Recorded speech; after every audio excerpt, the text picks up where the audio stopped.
2021년 5월 12일 수요일 새벽 본문 말씀은 잠언 6장 20절에서 35절 말씀입니다. 내 아들아, 내 아비의 명령을 지키며 내 어미의 법을 떠나지 말고 그것을 항상 내 마음에 새기며 내 목에 매라. 그것이 내가 다닐 때에 너를 인도하며 내가 잘 때에 너를 보호하며 내가 깰 때에 너와 더불어 말하리니. 대저 명령은 등불이요 법은 빛이요 훈계의 책망은 곧 생명의 길이라. 이것이 너를 지켜 악한 여인에게 이방의 여인의 혀로 후리는 말에 빠지지 않게 하리라. 내 마음에 그의 아름다움을 탐하지 말며 그 눈꺼풀에 홀리지 말라. 음료로 말미암아 사람이 한 조각 떡만 남게 됨이며 음란한 여인은 귀한 생명을 사냥함이니라. 사람이 불을 품에 품고서야 어찌 그의 옷이 타지 아니하겠으며 사람이 숯불을 밟고서야 어찌 그의 발이 되지 아니하겠느냐. 남의 아내와 통간하는 자도 이와 같을 것이라. 그를 만지는 자마다 벌을 면하지 못하리라. 도둑이 만일 줄일 때에 배를 채우려고 도둑질하면 사람이 그를 멸시하지는 아니하려니와 들키면 7배를 갚아야 하리니 심지어 자기 집에 있는 것을 다 내주게 되리라. 여인과 간음하는 자는 무지한 자라. 이것을 행하는 자는 자기의 영혼을 망하게 하며 상함과 능욕을 받고 부끄러움을 씻을 수 없게 되나니. 남편이 투기로 분노하여 원수를 갚는 날에 용서하지 아니하고 어떤 보상도 받지 아니하며 많은 선물을 줄지라도 듣지 아니하리라. 아멘. 성도 여러분 반갑습니다. 오늘도 성령 충만한 하루가 되시고요. 우리 성령님께서 저와 여러분의 이 마음과 생각을 주장해 주시기를 간절히 기도합니다.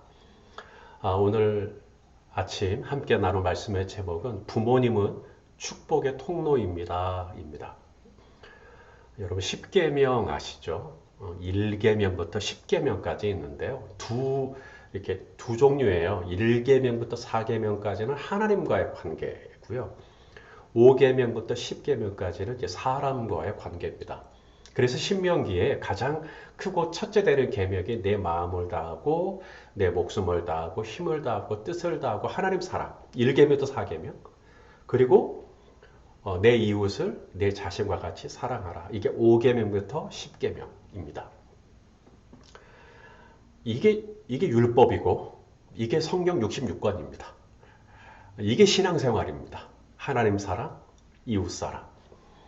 자, 이 사람과의 관계에서 제일 첫 번째 계명이 5번째 계명인데요. 이 5번째 계명이 뭐냐면 내 부모를 공경하라입니다. 이게 뭔지 아세요? 사람과의 관계에서 가장 기초가 되는 것이 부모 공경입니다. 부모 공경이 안 되면 사람과의 모든 관계가 안 돼요. 6번째 계명, 7번째 계명으로 나갈 수가 없습니다. 이 부모님을 공경하는 것이 가장 베이스고 가장 기본입니다. 자, 우리 출애굽기 20장 12절 말씀입니다. 내 부모를 공경하라. 그리하면 내 하나님 여호와가 내게 준 땅에서 내 생명이 길리라. 이 부모를 공경하라고 하는 5번째 계명에 독특한 게 있다면 바로 이 약속이 보장되어 있다는 거예요. 1계명부터 10계명까지 어느 계명에도 이렇게 해라. 그러면 내가 이렇게 해주겠다. 이런 게 없어요. 너는 하나님 외에 다른 신을 두지 마라. 그리하면 이렇게 하겠다. 이런 약속 없습니다. 너는 안식일을 거룩히 지켜라. 그리하면 이렇게 해주겠다. 없습니다. 너는 내 이웃의 물건을 탐내지 마라. 그러면 이렇게 해주겠다. 이런 얘기 없습니다. 오직 5번째 계명, 사람과의 관계 안에서 지켜야 할 첫 번째 계명만 내 부모를 공경하라. 그리하면 내 하나님 여호와가 내게 준 땅에서 내 생명이 길리라. 그래서 사도 바울이 에베소 교회에 편지를 쓰기를 이렇게 합니다. 에베소서 6장 1절에서 2절 자녀들아 주 안에서 너희 부모에게 순종하라. 이것이 옳으니라. 내 아버지와 어머니를 공경하라. 이것이 뭐예요? 이것은 약속이 있는 첫 계명이에요. 목회를 하면서 우리 성도님들을 보니까 정말 부모님 잘 모시는 분들 많더라고요. 주말마다 부모님 찾아뵙고 또 시시로 때때로 부모님이 필요하시다 그러면 부모님 옆을 지켜주시는 정말 우리 성도님들 부모님 잘 공경하시는 것 같아요. 그런데 아프세요. 그렇게 부모님께 잘하고 어머님께 잘하고 그런데 아프세요.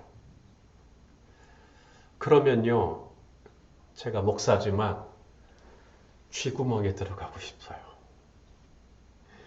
분명히 하나님의 말씀은 네가 부모님을 잘 모시면, 네가 땅에서 부모님을 잘 공경하면 내 생명의 길 거다라고 했는데 아프세요.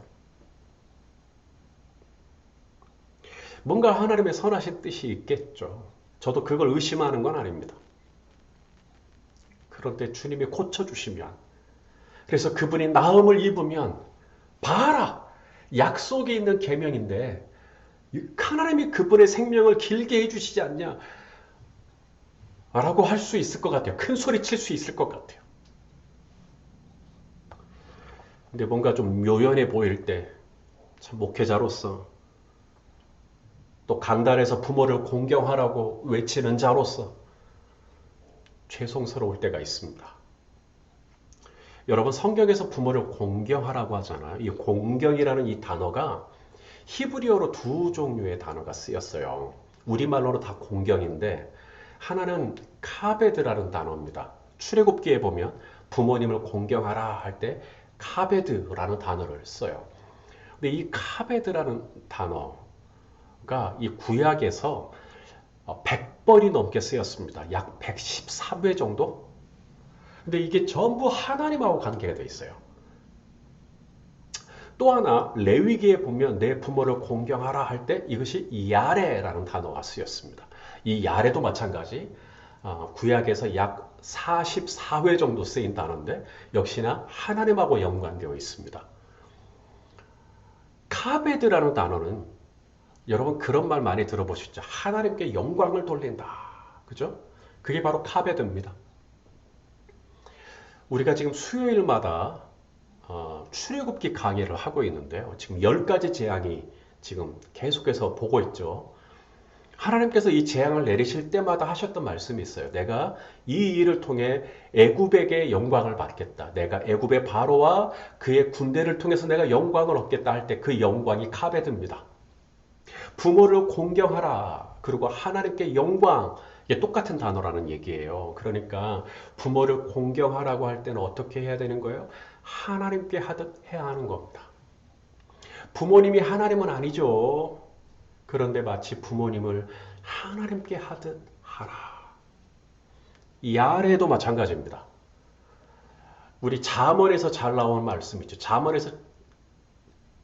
잠언에서 얘기하는 메인 메시지가 있죠. 중요한 메시지. 바로 여호와를 경외하는 것이 지식의 근본이요. 여호와를 경외하는 것이 지혜의 근본이다. 이 경외가 바로 야레입니다. 그러니까 부모를 공경하라, 여호와를 경외하라 이게 같은 뜻이라고요. 부모님을 공경할 때 어떻게 해야 되냐면 하나님을 두려워하듯 부모님께 하는 거예요. 하나님께 우리가 함부로 하지 않습니까? 그렇다면 부모님께도 함부로 하지 않아야 한다라는 이야기입니다. 하나님을 두려워하십니까? 부모님을 두려워할 줄 알아야 한다는 이야기입니다. 하나님의 말씀은 두려워하면서 부모님의 말씀은 가볍게 여긴다면 그건 야레가 아닙니다. 우리가 부모님을 공경한다라고 말할 때 어떻게 하는 것이 부모님을 공경하는 걸까요? 물론 때마다 시마다 부모님 찾아뵙고 또 필요한 거 채워드리고 그것도 당연히 부모님 공경하는 것이죠. 근데 오늘 우리가 읽은 이 본문에서 잠언 말씀이 저와 여러분에게 가르쳐주고 있는 부모님을 공경하는 것은 바로 부모님 말씀 잘 듣는 겁니다. 부모님이 말씀하시면 그 말씀을 내가 마음에 새기는 것, 이것이 부모를 공경하는 거라고 얘기하거든요. 자, 오늘 본문 20절, 21절입니다. 내 아들아, 내 아비의 명령을 지키며 내 어미의 법을 떠나지 말고 그것을 항상 내 마음에 새기며 내 목에 매라. 여기 아비의 명령, 어미의 법, 이게 뭐죠? 부모님 말씀이죠. 부모님 말씀을 항상 네 마음에 새기며 네 목에 매라.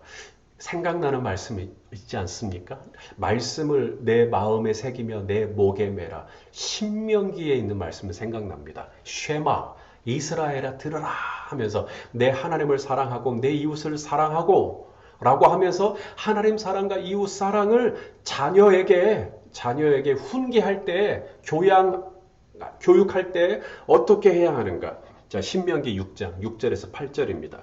오늘 내가 내게 명하는 이 말씀을 너는 마음에 새기고 너는 또 그것을 내 손목에 메어 기호를 삼으며 내 미간에 붙여 표로 삼고. 오늘 잠언 말씀하고 이게 좀 연관이 되죠. 하나님의 말씀만 마음에 새기고 하나님의 말씀만 내 목에 매는 게 아니라 부모님이 말씀하시면 아비의 명령, 어미의 법도 내가 마음에 새기고 목에 매고 그것을 기호로 삼고 그걸 내 마음에 붙이고 살라는 거예요. 하나님의 말씀을 대하듯 부모님 말씀을 대하라는 겁니다. 하나님을 경외하듯 부모님을 경외하고 하나님을 사랑하듯 부모님을 사랑하라는 거죠. 우리 예수님은 어떠셨을까요? 사실 우리 예수님이 어렸을 적에 어떻게 사셨는지를 알 수 있는 것은 참 쉽지 않습니다. 복음서 안에서. 근데 다행스러운 것은 누가복음이 예수님이 12살 때 어떻게 부모님하고 관계를 맺었는지 나와요. 우리 예수님은 하나님의 아들이시죠. 그래서 예수님의 사역을 보면 늘 하나님 아버지의 말씀에 순종합니다. 요단강에 내려가서 요한에게 세례받는 것도 그렇고 십자가에서 피 흘려 돌아가신 것도 아버지의 뜻이기에 아버지의 말씀이기에 그렇죠? 어린 나귀를 타신 것도 말씀이기에 그래서 예수님의 이 사역을 관통하는 게 늘 하나님의 말씀이었거든요. 그렇다면 하나님의 말씀만 우리 예수님이 그렇게 순종하시고 자신을 낳아주었던 육신의 부모인 요셉과 마리아의 말은 예수님이 어떻게 대하셨을까? 자, 누가가 전해주는 말씀입니다. 누가복음 2장 51절. 예수께서 함께 내려가사 나사렛에 이르러 순종하여 받드시더라. 그 어머니는 이 모든 말을 마음에 두니라. 자, 우리 예수님이 자신을 낳아주신 육신의 부모죠. 요셉과 마리아를 어떻게 했다고요? 공경했어요. 하나님께 하듯, 하나님께 순종하듯 부모님께 순종했어요. 하나님의 뜻을 받들듯이 부모님의 뜻을 받들었다는 겁니다.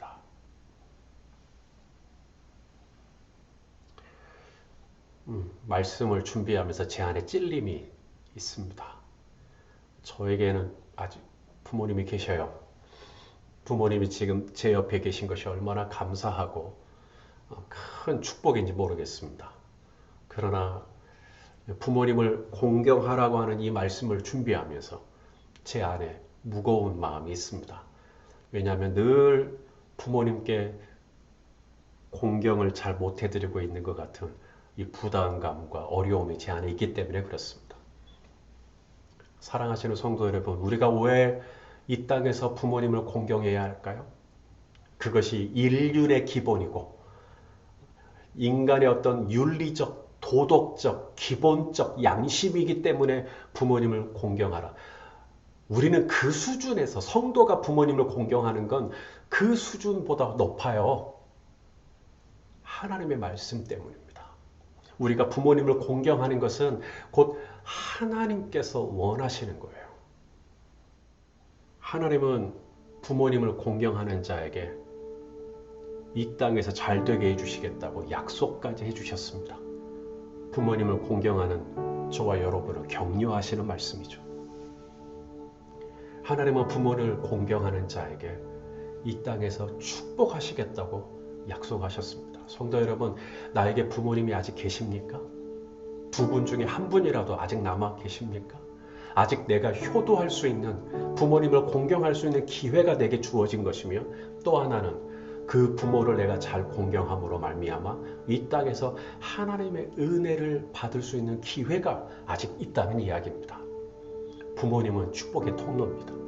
부모님은 이 땅에서 내가 하나님의 은혜를 받을 수 있는 통로입니다. 그 부모님을 잘 공경하면서 하나님을 기쁘시게 해드리고 또 부모님을 기쁘시게 해드리는 우리 모두가 될 수 있기를 예수님의 이름으로 축원합니다. 기도하겠습니다. 살아계신 아버지 하나님, 우리에게 부모님을 주셔서 감사합니다. 부모님을 하나님 대하듯 공경하기를 원합니다. 우리에게 은혜를 주시고 부모님의 말씀을 잘 받게 하시고 부모님을 잘 모셔서 우리 주님이 우리에게 주시고자 하는 귀한 은혜가 우리의 삶에 메마르지 않도록 주님 축복하여 주옵소서. 예수 그리스도의 이름으로 감사하오며 기도하옵나이다. 아멘.